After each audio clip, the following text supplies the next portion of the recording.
All right. Okay. Thank Yeah, welcome to the first of our Center for Music Education at Georgia College professional development workshops for spring semester 2025. Today, we're very fortunate to have Mr. Jay Wucher doing an ethics refresher with us. In addition to being the past fine arts coordinator for Fulton County Schools and the current fine arts consultant for Baldwin County Schools, Mr. Wucher is the president of GMEA's ethics committee, so he's very highly qualified to talk to us about ethics today. And he also, Mr. Wucher, is one of my colleagues at Georgia College and State University. He works with me on our student teaching placements in the fall and spring. So, welcome, Mr. Wucher, and we're excited to learn from you. Thanks so much. I know several of you already, so I will not bore you with any more background or information other than um, I've been a classroom teacher, band director, music supervisor, fine arts supervisor, curriculum director. I've served on judicial panels for school systems. So I've done this for a long time, and as far as being the state ethics chair, I've been doing that for the past 18 years. Hmm. Better known as the sheriff at the GMEA office. I'm the one that has the pleasure of writing. Yes, we really did mean that letters to people when they do things that are not as they should be. So, as I was putting this together, I thought the very first thought that entered my mind was what I want to say and don't say in those letters. I would always like to say it, but I won't. And it says, yes, this does apply to you. Because when you have broken a rule or what we call an infraction for GMEA, uh, and it's reported and it's the type that needs to be recorded and documented, then I'm the one that has to write the letter. I take no joy in doing that, but I do it. And we'll get into the consequences of those letters a little later. But beyond that, certainly in my role as the music supervisor in Fulton for 16 years, um, I dealt with a whole lot of issues that went well beyond the scope of GMEA. In other words, things that um, didn't necessarily um, were not music related necessarily, but they were ethics related anyway. So what I've done is I've created a handout for you that sort of addresses all of it. The first handout, or the first part of the handout, is just the cliff notes. What do you need to be a quick hitter? And this is the kinds of things that you do or don't do that'll, as my handout says, keep you in your classroom and out of the boardroom or out of the courtroom. So that's the first part. The second one is in doing research for this, and certainly in my background, I deferred to the National Education Association, and they have a position statement on ethics. It's much more comprehensive than our GMEA rules and regs. And really, it applies to all educators. And I thought that would be even more valuable um, in providing information for you, and at least gives you a much better understanding. And then finally, the last um, report that I have is the Model Code of Ethics for Educators, which is very, very comprehensive. It's all you need to know and more about keeping yourself straight and the do's and don'ts. If that document doesn't answer it, call me. Okay. All right. So, and when I looked at how this workshop would be most effective to you as current teachers or prospective teachers or anything that involves education in any realm, it can be very affirming to you. Well, I'm already doing the right things. This is good. I'm so glad that this guy got online and told me, yeah, this is right. You're handling yourself the way you should. Two, it very well might be of use to you in the fact that this is something I need to look at. I had a question about this. I wasn't sure. A question came up this morning about um, driving a bus. Those of us that have got a CDL or are responsible for driving buses and students, and can we pick them up at their house? Well, no, but just little things like you would probably not know unless you had to investigate. And so, and then the third one is that it might be so paralyzing to you that you just never want to teach again. I know that my supervisor told me years and years and years ago, when, of course, I didn't listen to him, and he says, "You will never want to take an out-of-town trip with your kids, ever."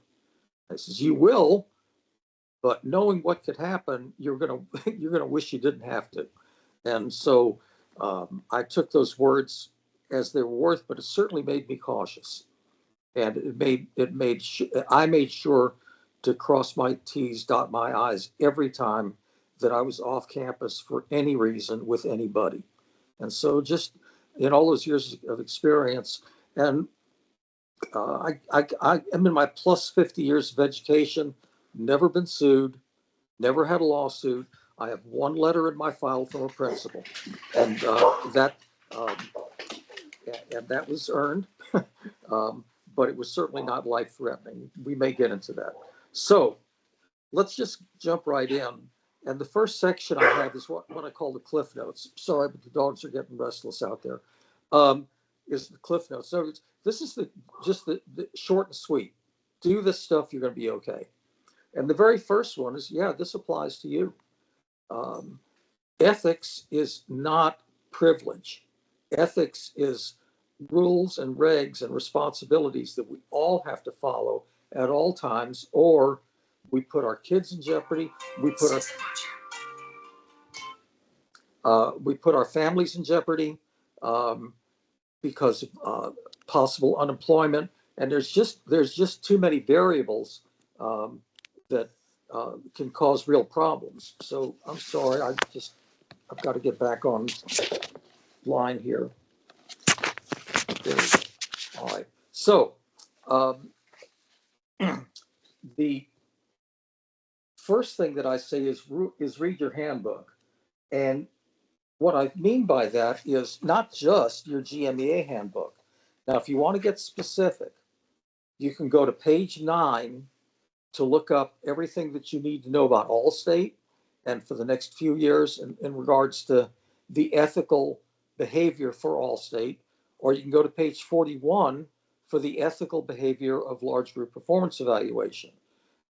Even though it's broken down by disciplines, it still is geared pretty universally for all groups. It really doesn't change. In other words, I've written letters, unfortunately, for every subgroup there is, and certainly more than I wished I had.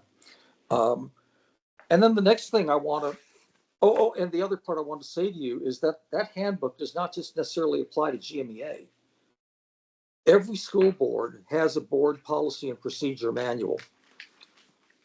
They don't advertise it a lot, and a lot of people say, well, I've never read it.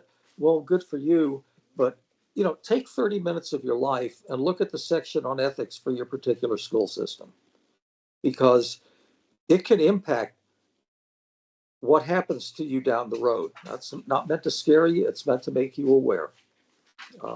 Most of us can go through an entire career and never have an ethics issue. Some of us can have some out of ignorance, others can have it out of intent. But I will tell you, regardless, the consequences will be the same. You can do something that you didn't mean to do, and you can hope to get permission, but don't count on it. You can do something out of intent and take your chances, but in this day and age, the way social media is, if you're not doing something right, somebody's going to catch you doing it, period. I just recently took a course to qualify myself to drive a small school bus, because we're going to be taking a field trip. And I was reminded that our buses have 7 cameras on them that are operating at all times. I got a call, complaint about some behavior from some teachers, unintended, certainly unintended, but what followed up with the phone call was documentation via video from the schools, from cameras that were taking pictures. So somebody's watching all the time. And a little further down, I have a statement there saying integrity is doing the right thing without anybody looking. If you can just live by those words, if you can do the right thing when you know nobody's looking, or if somebody is looking, you're going to be fine. You're going to be fine. But if it's questionable, if it doesn't feel right, you need to be careful. So that's just a broad picture, but we'll get into a little bit more specifics. So over the years that I've been the state ethics chair, I've had to write a lot of letters, and I've also chosen not to write a lot of letters because if something, particularly if it's a first infraction, and that's just me. I'm not saying another ethics chair might be the same. Some may enforce it hardline, but over the years, I've come to realize that we work so hard in our profession. We try to do the right things, and face it, everybody's going to mess up sometime. If you don't, you're probably in the wrong profession. And so I think you have to give grace where it's needed. You just do. Some people will have the best intentions of the world, but they'll say something or they'll do something that's going to come back to haunt you. If you haven't experienced that yet, I promise you will. Okay, and I am not excluded. And so I try to consider that when I'm reading infractions, and I I will only create a letter if required to do so or requested to do so. In other words, the local chair or a judge or All-State chairman, LGP chairman will come to me and say, all right, this infraction was committed. This person did not show up for All-State auditions and didn't tell us. Well, that's an automatic. I'm not going to question that. I've got a form letter, and it's kind of fill in the blank. And it's very nicely written. It's not like nasty. It's not a nasty grab, but it says, we're not questioning your ability to teach. We're not questioning your dedication to profession, but this is clearly an infraction and it's been reported. Therefore, I'm communicating with you. And depending on the nature of the infraction is just how far we need to go with it. I will usually modify or personalize that letter depending on what the infraction is. Nothing is boilerplate. It's certainly not meant to. But here's the problem. That letter is also copied to your principal. It's just part of the handbook. It's part of the rules. It's what I have to enforce. And that can have huge ramifications because even if it's not a major infraction, when you get your boss being copied on something that you did wrong, it can leave an awfully bad impression on that person. And so I personally, if warranted, I try to temper the nature of the letter so that whoever is reading it doesn't um, think, well, this is just a bad person. We got no use for him. Let's get him fired. But understands. And on occasion, I will call the principal ahead of time and saying, so dear so and so, or you're going to be getting a letter from me. This is what it involves. So I would hope that you would understand this is it. It's not life threatening for your teacher, and it should be dealt with accordingly. So that sort of thing. But it will follow you. The letter I had written was written over 40 years ago, well over 40 years ago, and I remember it like it was yesterday. It stays with me. And I'll tell you what it was. I took my kids out during class time, and the ground was wet, and half of them checked out to get clean, dry shoes. That was my letter. But as funny as it sounds, I've never forgotten it. And the principal has, well, he rests his soul, but we laughed about it years later. He says, I really wish I hadn't written that. I said, okay, don't worry about it. But you don't forget that. And then the next thing that I want to say is you can't unwrite an email or unsay a statement. If you've said something, it's there and it's there forever. Particularly email. Administrations are, and you don't know this, or you may know this, but they're notorious for reading your emails. You may not copy them. You may blind copy somebody and think, well, principal, well, yeah, they will. So anything you don't want an administrator to hear, do not put it in writing. Do it by phone call. You're even running a risk of texts because those never disappear either. But if you want to say something confidential, the only way that you can ensure that it remains confidential is face to face and or on a secured phone line. And how do you know if it's secured or not? And so I'm just cautioning you um, that be very, very careful with how you communicate with others. And again, if there's somebody that you're afraid might see something, don't put it in writing. Simple rule, easy. The next one is sex and student should never be in the same sentence. I've seen in my career often, particularly with younger, uh, I've had it with orchestra, younger instrumental teachers and actually choral teachers too, come to think of it, that have had liaisons with students or other teachers, um, and those things can be real dangerous. Now, I will say, if it's another adult and it's a teacher, as long as it's off campus, there's no big deal. But you need to be extremely cautious with how you control um, all of your social activities. And if anything involving a student, you need to be extra cautious, particularly in this day or time. Um, it's just it's just the way it is. I think most of you know that. Um, don't take students home. But back in the day, I certainly did. I took them home, dropped them off. Um, Never thought a thing about it. Don't put a kid in your car if the parent doesn't give you permission. It's absolutely deadly. Um, don't don't be alone with a student if at all possible. Um, if you're working with a student one on one, make sure your doors and windows are open in your classroom or your band your office or whatever it happens to be. Um, and so just of, above all, be cautious.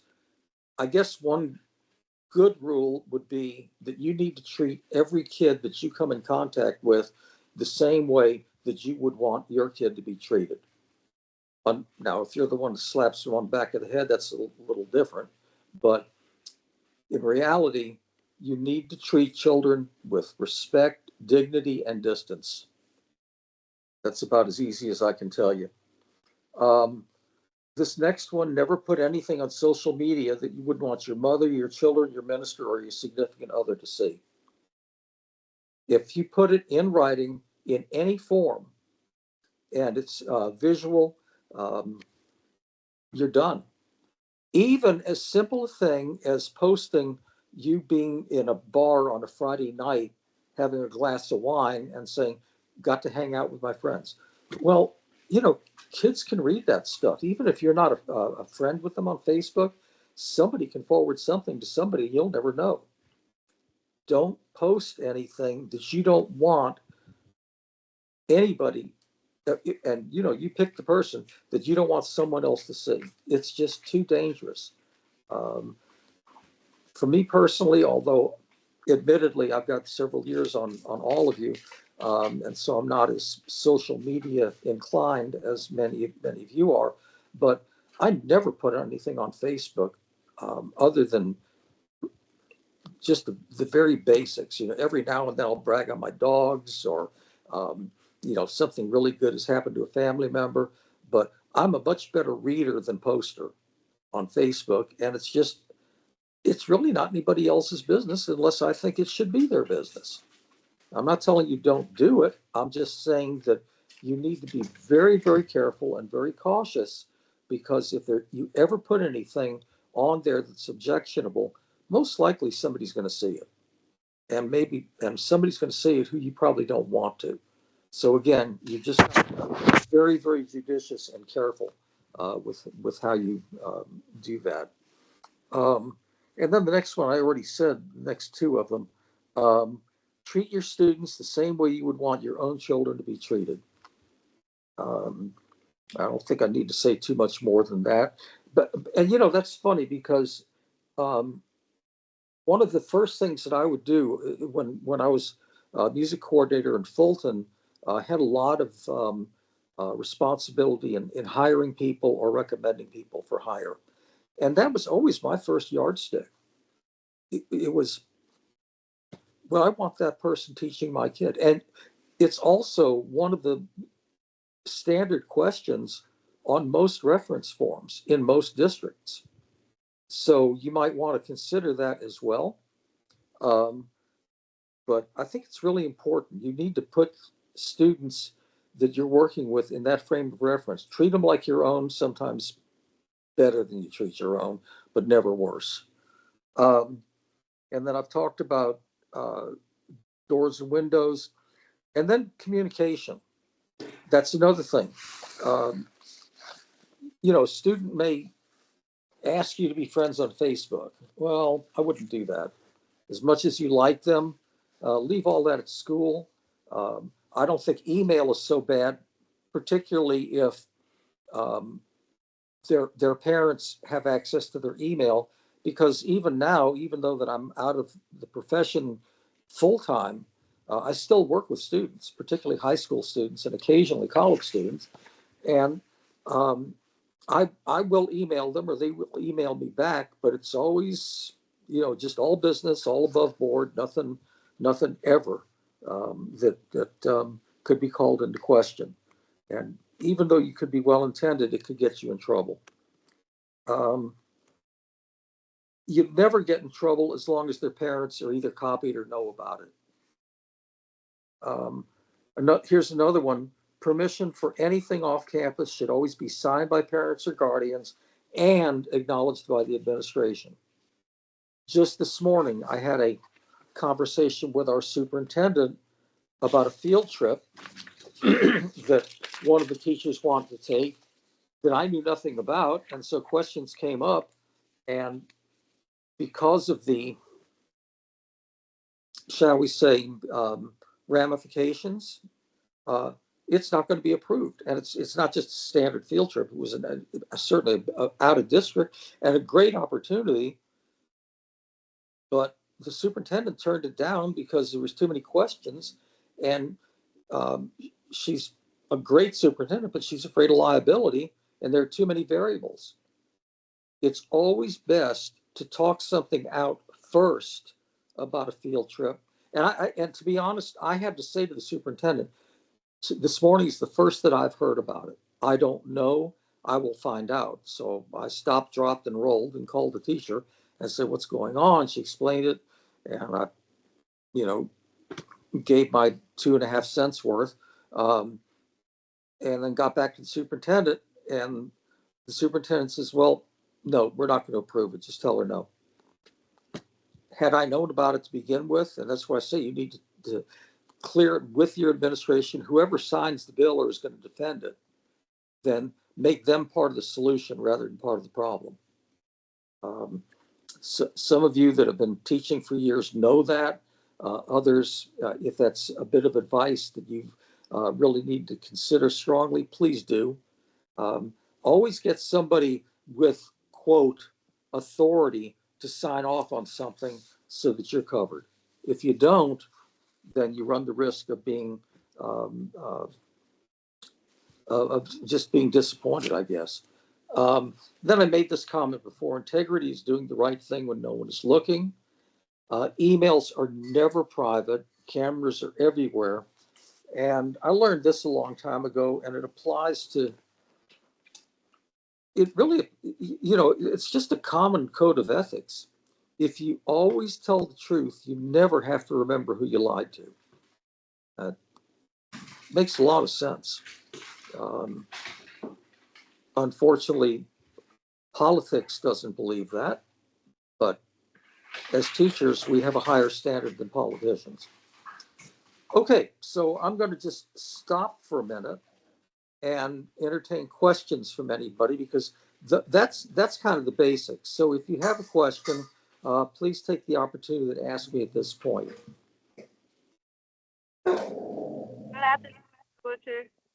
Okay, Shay, go ahead, please. I had put in the chat earlier. I wanted to know some of those examples of the first infractions, like the ones you kind of, the first year Oh, infraction. okay. Yeah, absolutely. And I was going to get to that later, but this is a really good time to do it. So let me see. I made some notes here. Um, all right. So over the years, I can just tell you that here's some of the things that I've written letters for. Um, Photocopied scores. It's a no-no. It's all, everything I'm saying is listed in the handbook, but it specifically. Um, so if you use photocopied scores, that's not a bad infraction, but it's something that is in the handbook and needs to be addressed. And it's a dumb one, but I still do it. It's not bad. But then there there comes some that are kind of serious. For instance, um, in the past couple of years, I've seen where either a parent or a band director, in this case, never an orchestra director that I recall, or a choral director, confronted a judge about a rating and, got into a shouting match or started screaming or questioned them. Well, that's an automatic infraction. And that is something that there should be no tolerance for that whatsoever. Um, Whether you're going to large group performance evaluation willingly or kicking and screaming, you have to respect the judges. You don't get on a judges list just because you are blessed. Um, you get on a judges list because you're respected, you're recommended, and you know your craft. And you know what sounds good and what doesn't sound good. And just because you gave a group of 3 or possibly 4 doesn't mean you're a lousy judge. It means you are either have a very high standard or it's a very difficult evaluation. But in no situation should you ever be attacked. And I've had this happen several times in the past couple of years. Um, One to the point where a parent was actually arrested last year for confronting a judge and making such a scene. And so that is a very compelling example. Um, don't ever confront a judge. As the music supervisor in Baldwin County, I always go to our District 11 performance evaluations, and I've been around since dirt, so I'm going to know most of the judges, but I'll always say hello to them or just wave, but I never go up and talk to them ever. Um, their job is to adjudicate what they see and what they hear, nothing else. And so I think it's imperative that you treat them with respect and dignity because, if you think a judge is getting rich judging, you're crazy. It's crappy pay for hard work. And so um, the last thing they need is for someone to be on their case about anything. So that would be another one. Another thing that came up recently, and I still haven't decided how I'm going to handle it because it hasn't actually been reported to me officially, but I know about it. Is that a student's information was falsified for an all-state tryout, and a student had signed up. That student didn't participate, and they sent another student and claimed that it was the same student that had signed up. Now, I have no problem with the substitution as long as everybody knows, but somebody dropped the ball on that. And we're still talking about that one at the state level. Uh, my personal feeling is the director needs to be informed that that is not acceptable because that's certainly unethical and I don't know, immoral or illegal, but certainly it does not follow practice. Um, so um, one thing that used to come up, uh, and it's changed now in the infractions, is that um, you you couldn't have a kid play in more than one group for band unless they were playing a different instrument. Well, that is no longer the case. Now in band they can do that, but in orchestra they can play it. They cannot play the same instrument. They can play a different instrument in a different clef or a different part, but they can't play first violin in two groups. So that's another one. Um, Not showing up for all state tryouts. That has really diminished. I think I wrote one letter this year. It used to be where I was writing a dozen. Either nobody's reporting it or our behavior has gotten a whole lot better because they don't want to get letters. And I suspicion it's the second. I'm trying to think of any other examples. Some, yes, involving fraternization with students that I've had to write. And those have to be very carefully worded because those have legal implications. And so, there has to be documented, verifiable proof for those things. So those are some pretty good examples of things. I imagine there's others. I'm just not sure that I can think of any more right now that I've documented. I hope that answers your question. Okay, Shay, continue, please. I have two more questions. The first question I want to go back and ask about the photocopy scores. Is that Yes. when we submit our scores to the judges for LGPE, or is that been photocopy scores at all when rehearsing with our group? To be honest, it's become so easy to get photocopied with permission now. As I'm trying to recall, I'm trying to remember the latest. I still think we have to write the letters for it, but it's only if I'm notified by a head judge that somebody submitted photocopy, because the head judge is required to drop the rating by one letter and then report it to me, and then I have to send a letter with a copy to the principal because it is a copyright infringement, not because we don't want anybody to be cheap, but you're violating copyright laws. And so it would specifically be only for LGPE. Now I will tell you, and I'm certainly not intending to be frightening, but I can remember in years past, we were all threatened. I never saw one, but we were all threatened with, well, don't provide photocopies for your kids because, ASCAP, American Society of Composers and Performers, will come in and check. Well, they don't.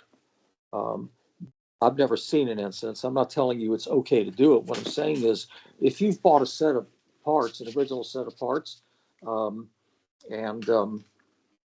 you have to make a couple of copies or something, nobody's going to be on your case about it.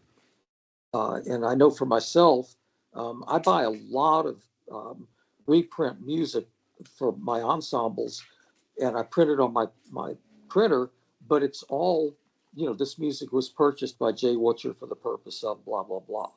And so, I'm never breaking copyright law. That's the whole thing. And if you have any questions at all about copyright laws, your expert is your media specialist. They will tell you a lot more than you ever want to know about what's legal and what's not legal.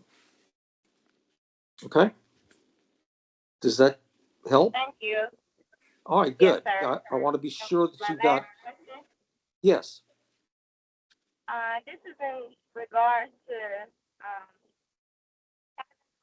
students with learning disabilities within the ensemble, Yes. not necessarily physical disabilities, but more so cognitive or just, special education. My question is, what's your view on having those students audition for, say, all county? Say, for instance, they make all county, but they're having trouble with, learning the all county music, or they're forced to write their notes in and stuff. What's Yeah. your view on this? Yeah. We try at all costs, regardless, to be as inclusive as possible. Certainly, if a child has a disability, they have the same rights as any student, and according to the 504 law, they need to be provided the least restrictive environment. So, for instance, if a child is blind or visually disabled, then accommodations should be made, if at all possible, for them to audition for something. And usually, that's not too hard to do. But if you're confused as to how to address that, then the easiest way to go is to go to a certified music therapist, of which Georgia College has a bunch because they teach it. It's one of the degree granting, and they would be the definitive expert on modified accommodations. But under no conditions, regardless of disability, should a child ever be deprived of the right to audition for something. And you should try to make every reasonable modification possible. One of the responsibilities I had in Fulton County, beyond being the music supervisor, was I was the 504 compliance officer. And so that meant anything that had to do with special ed and accommodations came through my desk. And so the general rule was, if the school, the teacher, the if everybody had met and made every reasonable accommodation, you weren't going to get, we weren't going to lose federal funding. That's what it came down to for school systems. They didn't want to lose their money. For us, we wanted to do the right thing for the kids. But they both, the result is the same. And so, if good common sense, and then every school, certainly every school district, is supposed to have a 504 compliance officer, even if it's like me, one of the hats you other duties as assigned. But I did that, and I can tell you that if there was ever an issue, it came through my office. If I didn't know the answer, I would go to the attorneys and say, okay, what's good, what's bad. And even the superintendent would say to me, I ain't touching this. You go fix that. You figure out what's going on and let me know. And so your best course of action is to follow the rules and procedures to the very best of your ability, make every reasonable accommodation for a child possible. And that includes a kid that can't sing well, singing with the choir, a non-singer, so to speak, because the judge is going to know that. And that child is giving it the best. Just good common sense, I think, is your best yardstick. Treat people the way they ought to be treated. Treat them the way you would want your own kid treated. Okay? Thank you. And when having those SPED students, well, a part of my ensemble, when it comes to LGPE, should I make note of that or have their paperwork? I've always appreciated it when the director has let me know that, and even though it shouldn't have, my esteem and appreciation for that director went way up. And if I knew there was an oddball sound coming from somewhere, it's, well, what do you expect? But you're providing the best education for your children. You're not sacrificing their education for the gratification of your own ego.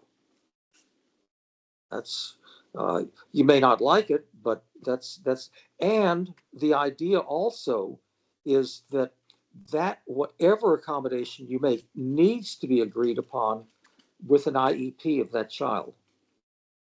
For instance, say that you have a child that is intellectually disabled but wants to play clarinet, and you've done everything you can to rewrite parts where you've simplified it, you've made it easy as possible for them, but they're still messing up.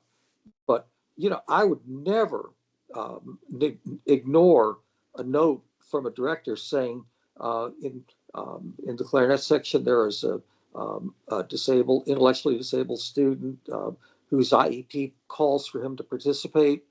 His part has been modified accordingly. What judge isn't going to take that to heart? You're an idiot if you don't. Or the IEP may say, well, the child can participate, but can only come to the program and not necessarily perform with the ensemble, which I think is kind of a slap in the face. But the reality is, we all want to do our best, so it's a fine-edged sword. But don't ever try to um, uh, go against what an IEP says to do. That's when you get in trouble. Okay? Does that help, Tasha? Yes, sir. Okay. Okay. Yes, sir. All right. Thank you so much. Yes, ma'am. Victoria. Yes, I wanted to share my experience when that reminded me of when I used to be a special education paraprofessional in the Triad program. Mm-hmm. In Fayette, it was the Triad program for students with autism. And then we have one of our students was in the chorus, had earned the chorus through exemplifying the behavior necessary. But of course, the student was Tier 4 special education and required a paraprofessional everywhere the student went. And then the chorus teacher, of course, the student wanted the student to participate in the LGPE, and as us, it was a collection of the paras and the teachers, Asian teachers, that we got together and said, okay, who is going to go with this student to LGPE, and they chose me because I, as a musician myself, Right. as a way to assist the student. It was part of the IEP plan.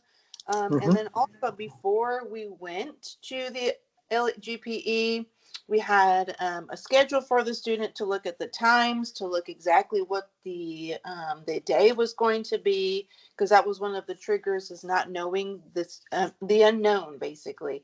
And then I had fidget toys with me. I had calming, like little Play-Doh things with me. I had a little bag that I carried with me just in case the student, like these triggers, and sometimes that happens with the triggers, the student just loses it.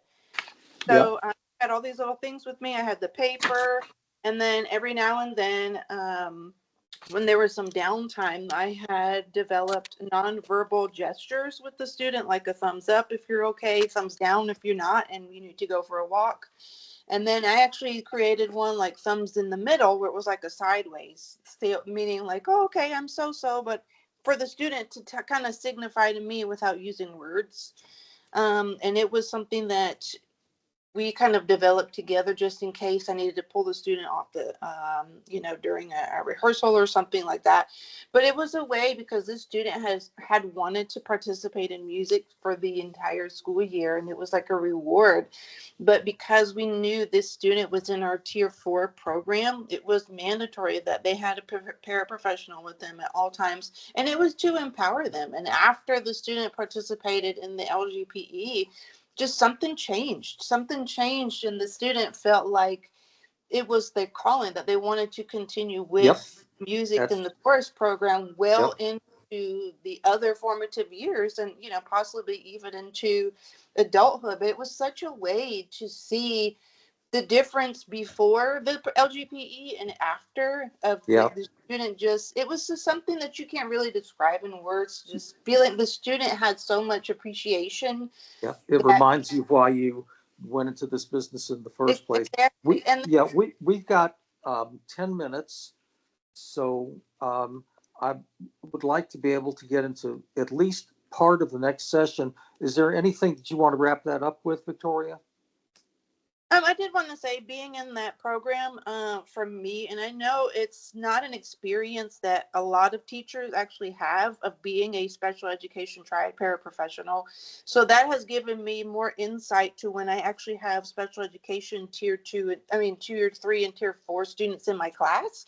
I know what things to look for. And if there's ever a doubt, you can always talk to the case manager, or the special education teacher, and say, are there some things that I can do to help this student? What does the student need from me, and how can I help to include the student in all of the activities? Even if you have to, even when you have those modifications, try to include student as best as you can. Any questions, always seek out the special education teacher, or the maybe a district personnel, or the case manager. Very good. Thanks so much. That's very, very good information, something that would be extremely helpful. All right, the next part of the handout is something I'm not going to read to you because it's something that is inordinately good with common sense. And it's the position paper that the National Education Association has on ethics. It's worth looking at, but I will not take your time to do it. However, I would like for you to go down to about 3 pages from the end, and about 2/3 of the way down, you'll see in bold ethics violations from GMEA, procedures and examples, which I've already talked about when Shay asked the question earlier. And then finally, there's in a bold lettering, preparing for LGPE. Has everybody found that? Yes? No? Wait, okay. I'll assume that you did.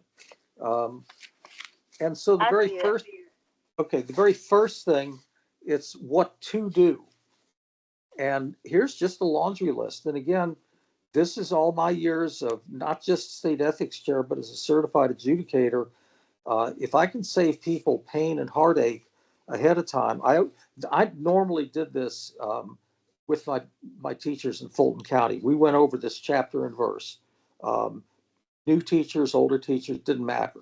Just as a reminder, because you can't be expected to remember everything all the time, but you're judged that way. Anyway, order your scores well ahead of time, number every measure of every score. Judges like to be told if you're going to do something different. They don't mind usually, particularly our new generation of judges. Old school guys, well, if it was Sousa, he should have played it this way. If it was KL King. Our generation of judges, even though I'm on the tail end of that generation, we're we're pretty liberal. If you're going to, but the thing that we don't like as judges is if you do something and then don't tell us. If you're going to play something soft the second time, then have the courtesy of putting PP2X. You know, um, just good common sense. Um, Interview other on the next page. Interview other directors who have participated, because different places have different acoustical varieties. They have different rules, regs. For instance, your warm up, getting on the stage, you may want to go left to right, or right to left, or back, or whatever.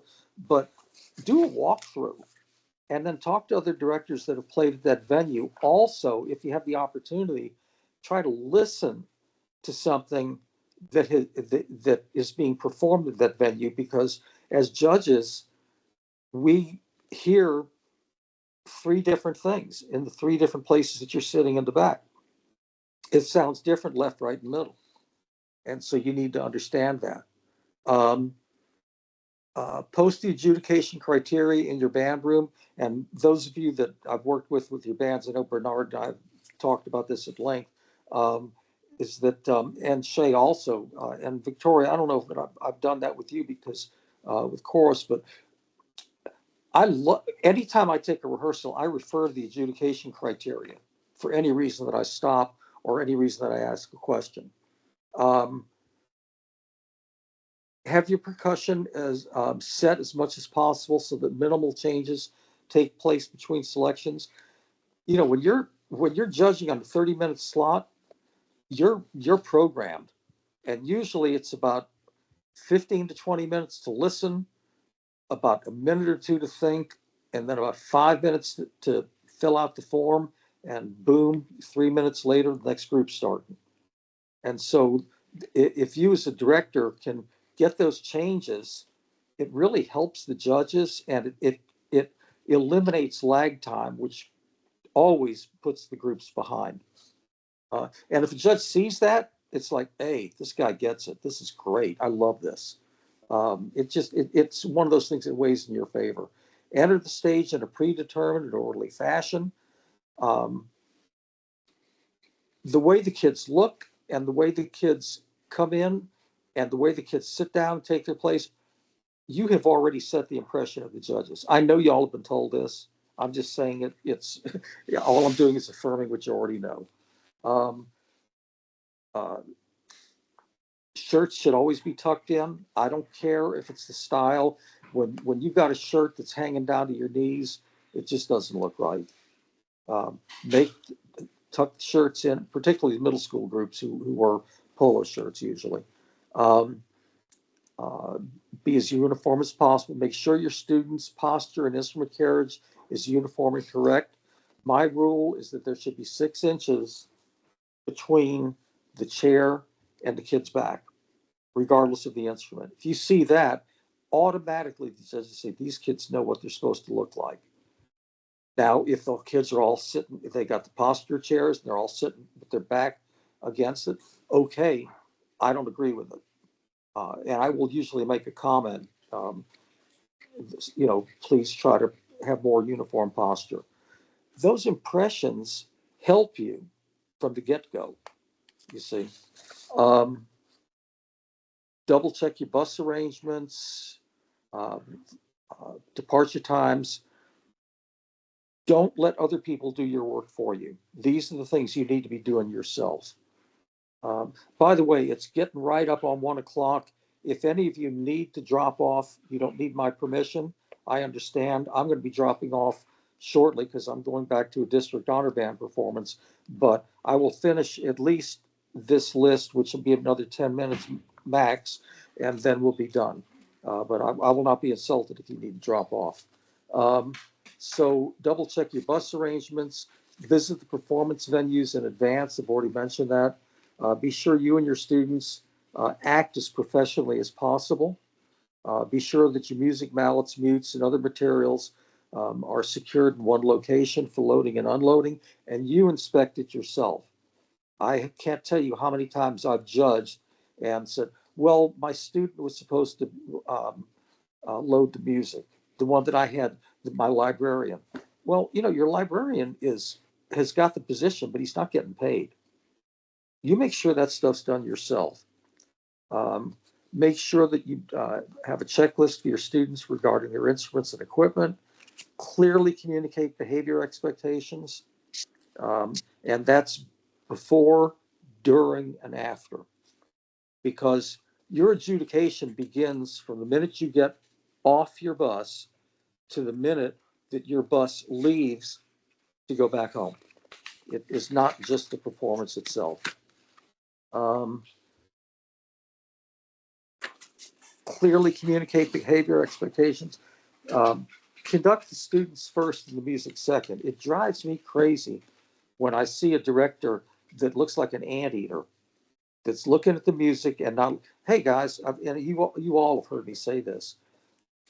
The music has not changed since last night. It's the same stuff you've been looking at for the past couple of years or past couple of months. Don't bury yourself in the music and then wonder why your kids don't follow you. Look up once every 2 measures has always been my standard rule. I expect it probably would work for you. Then what not to do? Do not perform pieces if you are not sure if a set of scores is available. Do not perform selections that you've not heard. I was at our district honor band this morning, and Kenny Beard, who's a lifelong friend, is doing our very top band. And it was very interesting that one of the first things he did was play the recording of Bolero for the kids. If kids don't know what it sounds like, you're taking 5 times longer to get them rehearsed. Get them used to knowing what a piece sounds like, even if you don't agree with the recording, but they've got a ballpark. They've got to have a seat to sit in within the ballpark.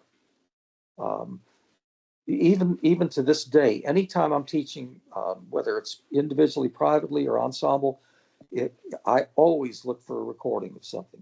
Most of you guys probably already do that. If not, it's a real good habit to get into. Don't, next page, never provide a photocopied score with a letter of permission, which we talked about earlier. And this is really important. I've just said this. Never depend on someone else to do things for which you are responsible, unless you have checked and rechecked that it's been done. And then again, never have a confrontation with a host or a judge. Never dress down as a conductor, whether it's male or female. You look professional. You're doing something that is professional. Your image is very, very important. Do not set up differently on stage than you rehearsed in your band room. And do not ever obstruct your students to have, or do not ever allow your students to have an unobstructed sight line during your performance. There has to be good visual contact. Most groups fall short under technique on precision because they get nervous or they fail to watch the director. You know, you are the lifeline with your kids. The music is not changing. Well, the only dynamic that changes is a different venue, different situation. So you need to rely on as much communication as possible for you all to stay together. And I know that when you're playing in a different auditorium, it's more challenging. So do something about it. I used to have my kids play part of their music from memory, just or I'd have them turn their stands around when they didn't even, they didn't expect it. Say, okay, turn your stands around. Here you go. I would admit to my kids that, hey, listen, when we rehearse, I might get lost because I'm looking at you, not looking at the score. So give me some grace here. Those are the things that will help you through those issues in good rehearsal and performance practice for LGPE. Okay, so it's 1:04. We'll take maybe another 2 or 3 minutes for questions, and then we're done. Anybody, anything else that I could provide for you? Oh, and the second handout I didn't even get to is a much more comprehensive piece of literature called the Model Code of Ethics for Educators. It's gospel. Just take the time to read it and have it. And if you're doing all of this, you will never get a letter. You will never get a reprimand. Just remember, do the right thing for the right reasons. Okay. Thank you, Bernard. Okay, Victoria has a hand raised. Yes, ma'am. Yes, I was thinking, when you said that comment about, performing for the LGPE, and I do this with my students in preparation for their concerts, like the winter concert or the spring concert, is like not to change anything the day of the performance, that the performance should be a culmination of all of the efforts that the students and the educator has put, and that's the actual demonstration. The performance is what you have been doing. So I always tell my students, I'm not going to change anything at the last minute. What we're doing now, you will do for the concert. And I kind of drill that into them every single time that we rehearse. That way, by the time the concert is on, like when we do have our concert, they know what direction we're going to walk, they know what they're going to wear, they know what to do, they know everything, kind of like military-ish, like this is what we're going to do, and I don't deviate from that, because I think it would be extremely detrimental not only to the students and the educator, but disrespectful to just everybody if the educator themselves were to change or cut a page at the day of the performance, or just kind of not even follow the protocol that they have hopefully meticulously planned out, and then everything just kind of falls apart on the day of the performance. Simply put, the product will take care of itself if the process is honorable. But I used to tell my kids, it was just that simple. Don't worry about the product if we're doing the process right. So agreed, totally agreed.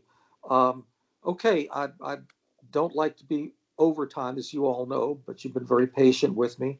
And really thank you for tuning in today. I know each and every one of you and admire and love each of you as students as well, and what you mean to our profession. So best of luck, and you know where I am if you need me. Okay. Thank you, everybody. Bye. Thank you. Have a good day. Bye-bye. Have a great day. Thank you.